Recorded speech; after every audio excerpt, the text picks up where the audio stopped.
everyone, this week for your science and writing task I have included an activity for you to make a rain gauge.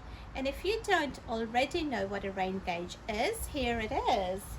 So a rain gauge is a tool that is used to measure rainfall. Now this rain gauge we bought from a shop, and we use it in our garden, and we kind of can check every now and then how much rain has fallen during the night or during the day. So if I'm looking at the reading on this rain gauge, it shows that there has been more than 40 millimeters of rain that fell last night. Today I'm going to show you how you could use tools at home and things at home that to make a rain gauge for yourself. And hopefully, if it rains this week, you will be able to measure the rainfall. So I'm going to make a rain gauge with the things that I have found around the house.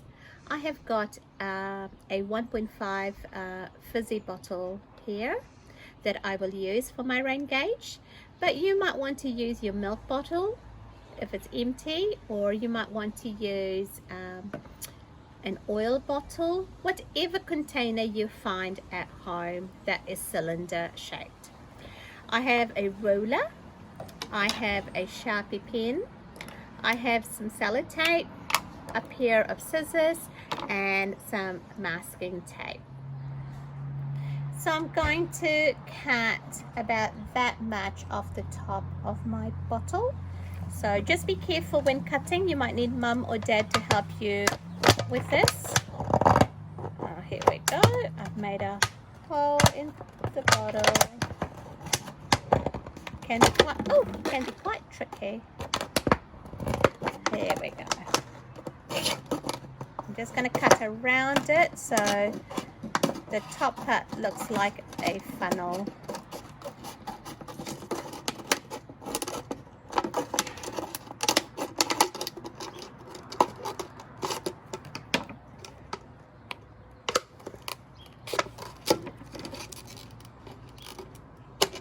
Okay, so here we go. So that looks like a funnel. So I'm just going to stick that back in there, and I'm just going to tape it.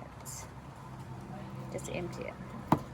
So I've got sellotape that I'm going to use just to tape the top part so it keeps it in place. Next, I'm going to stick some masking tape from the top and go all the way to the bottom of my container and cut it off. Now this is so that I can use my ruler to mark the measurements, but I'm going to just mark it in centimeters to make it easier. Okay, you might need mum or dad to help you with this. So that's 0, so remember to start from 0. That's 1, that's 2 centimeters, that's 3, that's 4, that's 5, that's 6, that's 7, that's 8, that's 9, 10, 11, 12, 13, 14, 15, 16, 17, 18. Now, it might be easier to probably do it on a strip of paper, which is flat, to measure the markings, and then you might want to tape that onto your container. So I'm going to turn it over like that, and don't forget to mark 1 at the bottom, and remember it is in centimeters. Okay, just tidying it up a little bit here.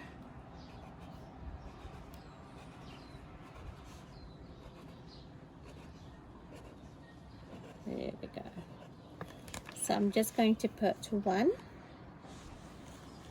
2, 3, 4, 5, 6, 7, 8, 9, 10, 11, 12, 13, 14, 15, 16, 17, 18, and I'm just going to put centimeters so that I know what I'm measuring it in. There we go. Now, because it's going to be outside and in the rain, I might just put some sellotape over it so that the markings don't leak when it gets wet. Once you have made your rain gauge, find somewhere outside in the open where you could place it. So when I look around me, if it rains, it will fall right into my container. So here's probably a good place to put it. So I'm just going to dig a little bit of the soil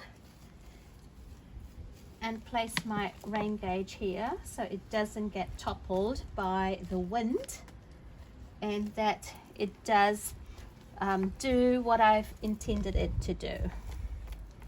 Here we go, and I'm going to leave it there and wait to see how much rain falls.